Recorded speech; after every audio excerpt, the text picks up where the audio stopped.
The movie takes place in the small town of Alaska, where two detectives arrive for the murder investigation of a teenage girl. Detective Dormer and his assistant Eckhart meet the local detective Ellie, who praises him for his famous cases. When they meet the local police chief, Charlie, he informs them that he requested the Los Angeles Internal Affairs Department for help on the case. After the basic introduction, Dormer is shown a report of the body, but he wants to see the body himself. He concludes that the girl Kay Connell was beaten to death and had an intracerebral hemorrhage. The killer washed her hair after killing her, scrubbed and clipped her nails.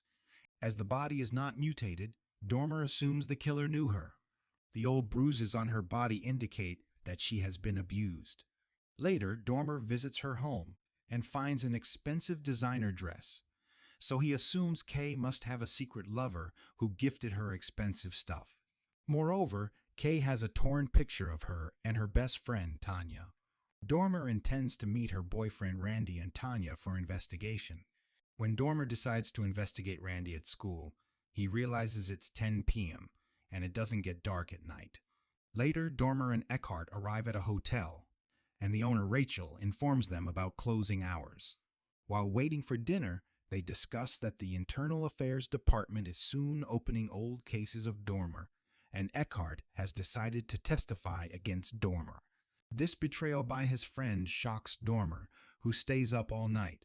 The next morning, Dormer and fellow detectives interrogate Randy at the school. He confirms that Kay was seeing someone secretly, and despite his hard efforts, she never told him. Randy assures the detectives that he doesn't know where Kay went after a fight with him at the party. Dormer believes him and asks Ellie to check for Kay's jewelry to find out where it was bought. When Dormer returns to the police station, he is informed that police found Kay's bag in a cabin. Upon inspection, they find a mystery novel in her diary, so he orders Ellie to check for any possible clue.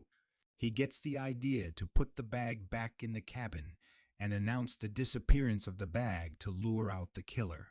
They put the news on every radio station and hide outside the cabin to arrest the killer. After waiting for a while, a man arrives in the cabin, but unfortunately, the police make a sound and the criminal runs away. They chase him and break into the cabin, only to find that the man ran away through a secret tunnel. Dormer and others chase him into the dense fog. Suddenly, the killer fires a bullet at a police officer and injures his leg.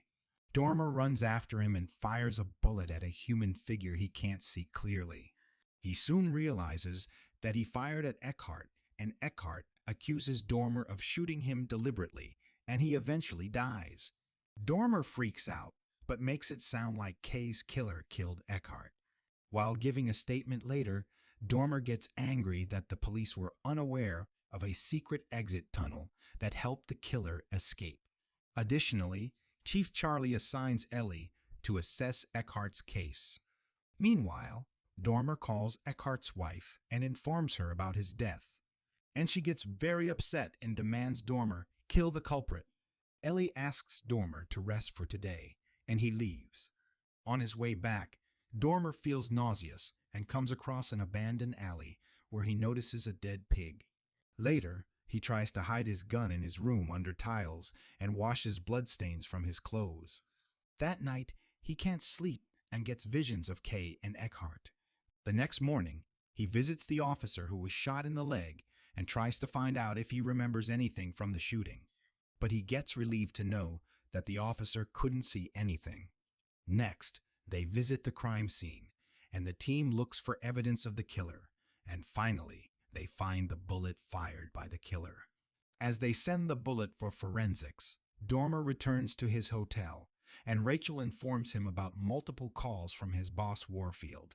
He receives the call and gets angry at Warfield for pressurizing and jeopardizing their lives while sitting at his desk unbothered. The call makes Dormer upset, and he retrieves the gun from his room and gets an idea. He fires it at the dead pig, gets the bullet out, cleans it, and puts it in his pocket.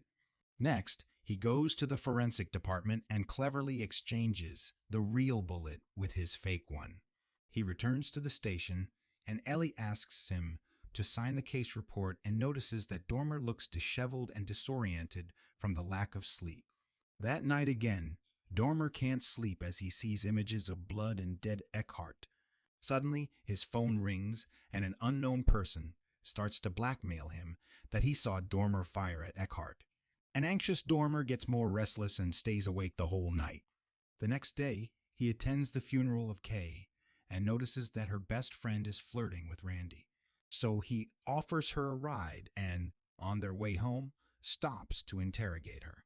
He emotionally manipulates her, and she informs him that she doesn't know much about Kay's secret lover, but only knows his name, Brody. While looking at Kay's belongings, Dormer gets a call from the killer, who taunts Dormer for being sleepless for 3 days. Suddenly, Dormer notices a crime novel that Kay read. Its author's name is Finch, nicknamed Brody. He immediately visits him in a nearby village and reaches his apartment. Just as he enters and watches the pictures of Finch, he suddenly arrives at the door and realizes that someone has broken into his apartment. Finch runs away, and Dormer tries to chase him, but Finch gets away. Dormer gets back to the apartment and plants a murder weapon when suddenly the phone rings. Finch convinces Dormer to meet him tomorrow to discuss their situation. The next day, Ellie shows Dormer a novel by Finch, but he acts least interested. Moreover, he meets Finch at Ferry, who informs him that he accidentally killed Kay just as Dormer killed his partner. He suggests Dormer accuse Randy of Kay's murder in exchange for keeping his secret of killing Eckhart.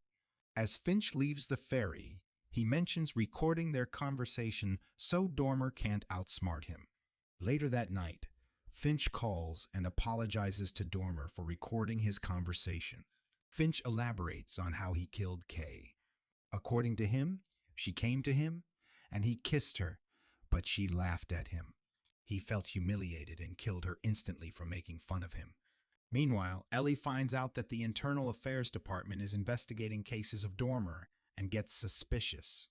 Additionally, she goes to his hotel and realizes that Dormer looks bizarre from lack of sleep. That day, Finch is brought in for interrogation, and he states that Kay was his friend who was scared of her abusive boyfriend, Randy. He elaborates that Randy threatened to kill her for seeing him. Dormer snaps at him, but his fellows realize he is irritated due to insomnia. The police then get a search warrant for Randy, and Dormer leaves to save Randy from false accusation. Before Dormer could find the planted murder weapon, the police arrive and find it on Rainey's motorcycle. Meanwhile, Ellie realizes that Dormer had a 9mm personal pistol that matches the bullet shell from the murder site. Before she can confront Dormer, everybody celebrates the arrest of Randy and praises Dormer. Later, he angrily goes to meet Finch and plans to confess his wrongdoings. But Finch convinces him to stop for the sake of his past cases. Furthermore, Dormer points a gun at Finch, returns the tape recorder, and destroys it. Dormer still feels restless, as he can't sleep for 5 days, and confesses his crimes to Rachel. He confesses that once he planted evidence at the house of a child murderer to establish a solid case against him. She comforts him while he calls Ellie and realizes she went to meet Finch, so he also decides to visit Finch. Meanwhile, Ellie finds the dress of Kay at Finch's place, but he hits her and locks her in. When Dormer arrives at the cabin, he fights with Finch to protect Ellie. Ellie takes advantage of the situation and runs away, and Finch informs Dormer that Ellie knows everything and will expose them. But Dormer decides to confess his crime, and they both shoot at each other simultaneously. Finch's dead body falls into the water while Dormer gets out of the cabin, where Ellie holds him and reassures him that she believes in his innocence. She offers to save him, but Dormer asks her not to lose her way like him. He asks her to let him sleep and dies peacefully while Ellie puts the bullet back in the evidence box. Insomnia, released in 2002, directed by Christopher Nolan, produced on a budget of approximately $46 million. Insomnia is a remake of a 1997 Norwegian film of the same name directed by Eric Skjold-Bejeyard. While the core story remains similar, Nolan's version has several differences, most notably the setting. The film not only tackles a murder mystery, but also delves deep into the themes of guilt, morality, and the gray areas of human conscience. The perpetual daylight in the Alaskan setting amplifies Detective Dormer's, played by Al Pacino, own internal struggles, making the insomnia not just a physical ailment, but also a reflection of his moral turmoil.